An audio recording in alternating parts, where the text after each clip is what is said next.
আজ আমি সম্পূর্ণ ভিন্ন রকমভাবে ভীষণ মজার একটি শুটকির বড়া তৈরি করব। আর এই শুটকির বড়ার নাম দিয়েছি আমি মোহাব্বত শুটকির বড়া। প্রথমে চুলায় আগুন ধরিয়ে বসিয়ে দিলাম মাটির কড়াই। তারপর দিয়ে দিলাম মোটা মোটা করে কেটে রাখা পেঁয়াজ আর রসুনের কোয়া। আর সাথে দিয়ে দিলাম শুকনো মরিচ আর 2-3টে কাঁচামরিচ। এখন সবগুলো কিছুক্ষণ নেড়েচেড়ে হালকা করে ভেজে নেব। এখন ভাজা পেঁয়াজ রসুন আর মরিচগুলো দিয়ে দেব শিলে। তোমাদের ব্লেন্ডার থাকলে ভালো, ব্লেন্ডারে করে নেবা, না থাকলে আরও ভালো আমার মতো শিলে বেটে নেবে। শিলে বাটাবাটি করা জিনিসের মজাটাই কিন্তু আলাদা। পেঁয়াজ রসুন আর মরিচগুলো হালকা তেল দিয়ে ভেজেছি বলে বাটার সময় পিছলে যাচ্ছিল, যার কারণে আমি একটু লবণ ছিটকে দিয়েছি। লবণ ছিটকে বাটাবাটি করলে কিন্তু সহজে পিছলাতে পারে না। আর আমার এই শিলনোড়াটা সাইজে একটু ছোট, যার কারণে বাটাবাটি করতে একটু অসুবিধা হয়। পরবর্তীতে বড় একটি শিলনোড়া কিনে নেব।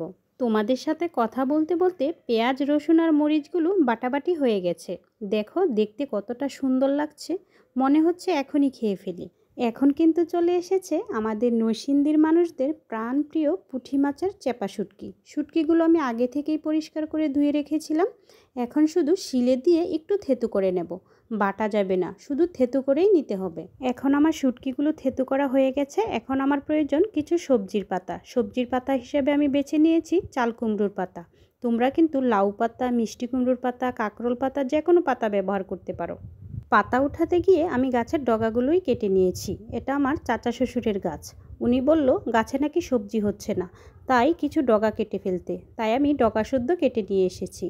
এখন বাটা পেঁয়াজ রসুন আর মরিচের সাথে দিয়ে দিলাম একটু হলুদ, স্বাদ মতো লবণ আর তেল। সবগুলো এখন একসাথে হাত দিয়ে ভালোভাবে মেখে নিয়েছি।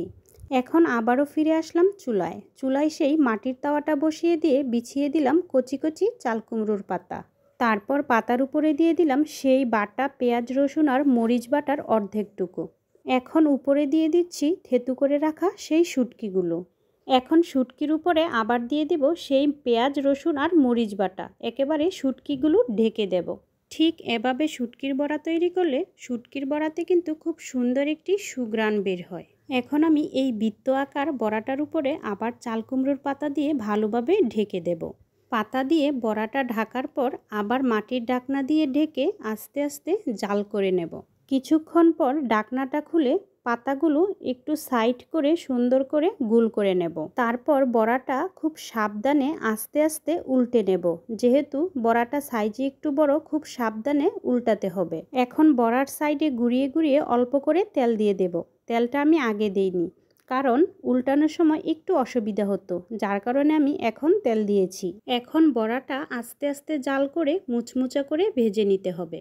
এখন এই মোহাব্বত শুটকির বড়া দিয়ে খাওয়ার জন্য আমার প্রয়োজন এক থালি গরম গরম ভাত আর সাথে লেবু। এখন আমি একটি গন্ধরাজ লেবু কেটে নিয়েছি। এদিকে বড়াটা কিন্তু খুব সুন্দর করে হয়ে গেছে, আর ওইদিকে ঝুমঝুম করে বৃষ্টি পড়তে শুরু করলো। খুব তাড়াহুড়া করে ঘরে চলে আসলাম।